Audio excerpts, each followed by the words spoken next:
Bem-vindos ao Nativos Digitais. Trabalham quase sempre na sombra do jornalista e do repórter de imagem, mas sem eles não haveria peças do telejornal nem grandes reportagens. São os editores de imagem.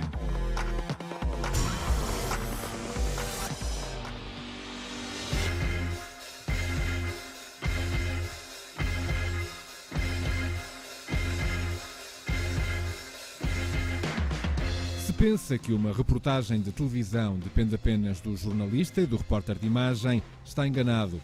Quando estes chegam à redação, vindos da rua, depois de recolherem imagens e informações, entra em ação o editor. Chega-nos um puzzle de sons, de imagens, de entrevistas, de coisas, e nós temos que tentar transformar aquilo da melhor forma e criar um produto apelativo. A seleção das imagens, o tempo dos planos, o ponto em que entram e em que saem, o ritmo da história, os sons, a seleção dos sons, as pausas, tudo isto é edição. No caso de uma reportagem de um acidente, às vezes coisas chatas, etc., o editor também tem que ter um bocadinho a sensibilidade de não pôr, às vezes, imagens muito chocantes. O editor também faz um papel de filtro. Quando saem à rua, jornalista e repórter de imagem vão focados em trazer todo o material necessário à edição. Neste caso aqui já estava a pensar um pouco naquilo que eu gostaria. Claro que o ponto de partida neste caso seria sempre a mãe dos gêmeos e a história dela. Sabia que queria falar sobre a ilha, sobre o isolamento, os custos de insularidade, portanto, recolher imagens da ilha, recolher imagens de paisagens, de ruas, para um bloco da edição. Para um editor, quando não há imagens, é horrível, mas é uma oportunidade de inovar. Arranjar formas de misturar aquilo de outra maneira para parecer que foi de propósito. Apesar de se chamarem editores de imagem, na televisão estes profissionais também estão encarregues do som. Perceber quando é que tem que se pôr uma música, quando é que tem que se subir um som ambiente, pôr um carro a passar. Todas essas coisas dão vida à reportagem. A música tem um papel muito importante na construção da história. Eu diria que não é usada, em termos de informação, não é usada regularmente, é usada na média reportagem, na grande reportagem sempre. Se há característica de qualquer bom editor ou montador, como se chama em cinema, é a sensibilidade para saber quando cortar um plano. Pensa-se que um filme que tem poucos planos é mais fácil de montar, coisas desse género, ou que os planos são mais lentos. Eu não estou de acordo com isso. Há alguns estilos diferentes de montagem e pode-se ir às vezes para uma coisa muito mais clássica, em que os planos são todos muito certinhos e em que se deixa a pessoa sair do enquadramento para passar para o plano a seguir, e temos outras coisas que queremos dar um efeito mais dramático e que por vezes podemos fazer uma coisa mais maluca, mais atrevida, em que a pessoa de repente está num lado, depois está no outro, uns flashes, umas coisas. Todos os anos, Hollywood atribui um Oscar à melhor edição. Mas terão estes profissionais no cinema espaço para brilhar? No caso português, mesmo hoje, em que o papel do montador se calhar tem alguma autonomia, mas os filmes acabam por ter muito a assinatura do próprio realizador na montagem. O editor de cinema tem o quê? Tem o guião, tem o storyboard, tem as coisas e mais ou menos vai-se regir por ali. Na informação, o editor também não trabalha de forma completamente livre. Há sempre o guião e o acompanhamento feitos pelo jornalista. Há jornalistas que dizem exatamente aquilo que eles querem, o que não quer dizer que não haja sempre uma discussão das coisas. Frequentemente acontece um grande conjunto de imagens muito boas, não encaixam na história, não cabem porque são...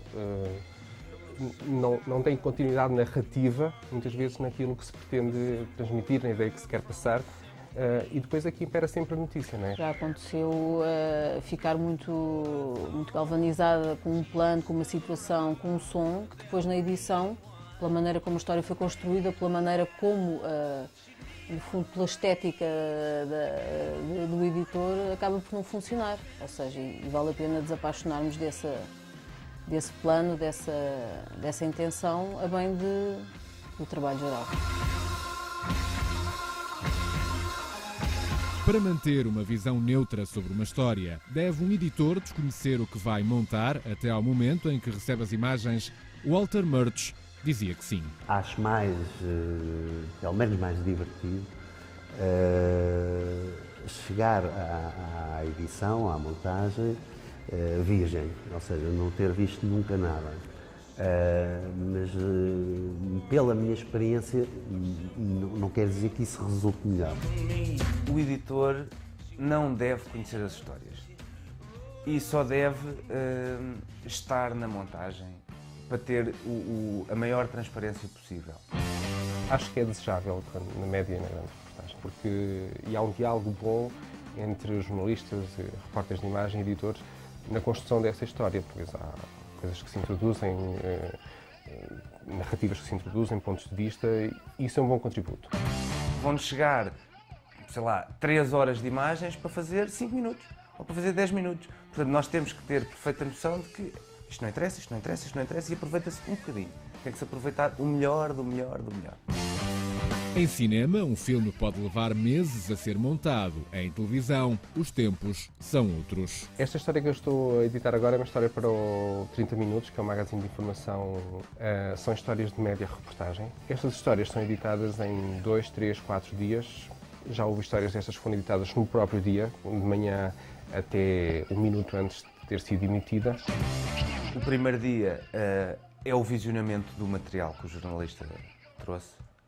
E, portanto, dar uma primeira vista de olhos sobre as imagens, discutir um bocadinho os planos, olhar para o texto, para a estrutura e fazer efetivamente a estrutura na nossa timeline.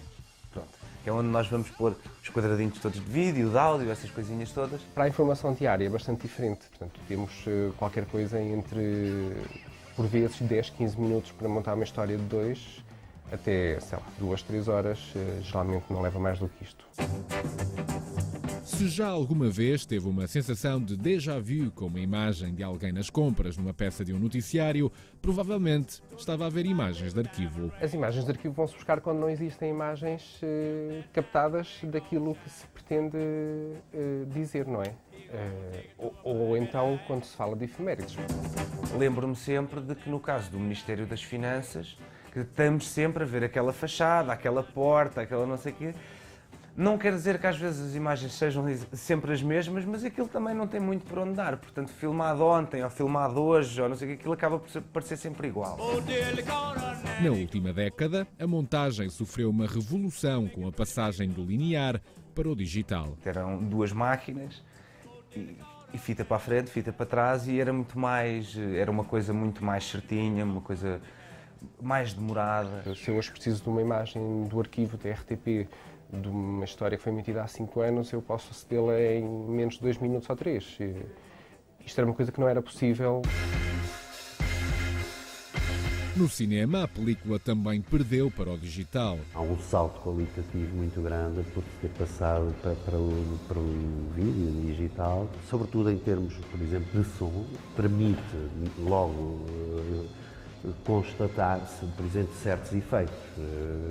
Coisa que na película, pronto, para fazer um efeito tinha que se ir ao laboratório, então imaginá-lo, pronto, e acreditar que aquilo corria tudo bem. Antigamente, os filmes eram montados com tesoura e cola. Dos negativos faziam-se cópias e trabalhava-se sobre elas. Numa visionadora, escolhiam-se as cenas a cortar e a juntar. Hoje, os processos estão mais rápidos e automáticos graças aos programas de computador. Mas a montagem aqui, tal como na edição em televisão, continua a ser um exercício de sensibilidade, ritmo e perspicácia por parte do editor.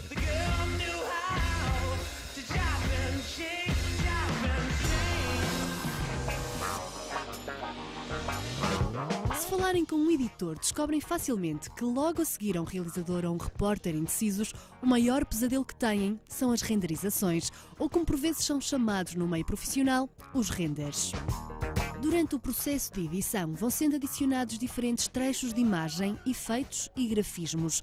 Para se conseguir ver o resultado desse trabalho, o computador tem que processar todas essas instruções, o que, dependendo da complexidade do trabalho e da potência do computador, pode demorar alguns minutos ou longas horas. Uma pequena alteração, como por exemplo alterar o contraste da imagem, pode significar muito tempo de espera para o editor, para que o sistema faça a composição. Depois de efetuadas todas as alterações e respectivas renderizações, será então a altura de exportar o resultado final para um ficheiro vídeo.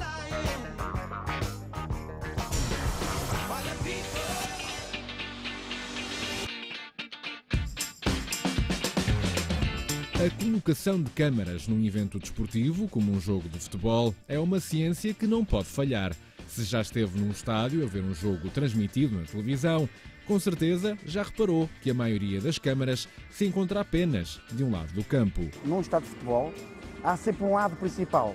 E do lado principal está o maior número de câmaras possível, certo? É desse lado que transmitimos o jogo. Se um jogador corre, neste caso, aqui neste estádio, da esquerda para a direita, e todas as câmaras estão aqui, para todas as câmaras o jogador corre da esquerda para a direita, que é do norte para sul. Repara a confusão que seria se tivéssemos câmaras para jogo jogado em direto, câmaras do lado oposto, e que comutássemos de uma câmara para a outra. Repara, deste lado, como eu te disse, esquerda a direita, se comutasse para o outro lado, o jogador de repente corria em sentido contrário. Isso seria grande confusão. A captação de imagens num jogo ou num debate obedece a uma regra de posicionamento de câmara chamada eixo. Trata-se de um eixo imaginário de 180 graus que divide a cena. Se uma das câmaras ultrapassar esse eixo, diz-se que cruza o plano. Se isso acontecer, as duas pessoas que se encontram frente a frente aparecem na imagem a olhar para o mesmo lado, ou seja, as duas olham, por exemplo, para a direita, o que causa estranheza. Por isso aqui há uma regra, que é a tal chamada linha de ombros, que é dividir longitudinalmente o campo de baliza a baliza, e esse meio campo, um desses meio campos será o lado principal, e é daí necessariamente que as câmaras, o grosso das câmaras, terão que ser colocadas. Num jogo de futebol, há, no entanto, uma ou duas câmaras colocadas no lado oposto do principal. Uma que está especificamente só para dar bancos, as expectativas dos bancos, o que se vive, o clima que se vive nos bancos, as próprias substituições, o nervosismo dos bancos. E outra câmara tem a ver com a ação de jogo, que é, muitos dos lances que acontecem neste jogo vão acontecer nas diagonais do lado contrário. Como tal, em termos de slow motion, nunca em direto. É o ângulo mais favorável àquele tipo de ação, ao tipo de jogadas, certo? Por isso é que temos câmaras do outro lado, mas só para slow motion, ou então jogo parado. Para existir uma boa ligação entre os diferentes planos, é importante saber onde posicionar as câmaras, algo de que só nos apercebemos quando é feito de forma errada.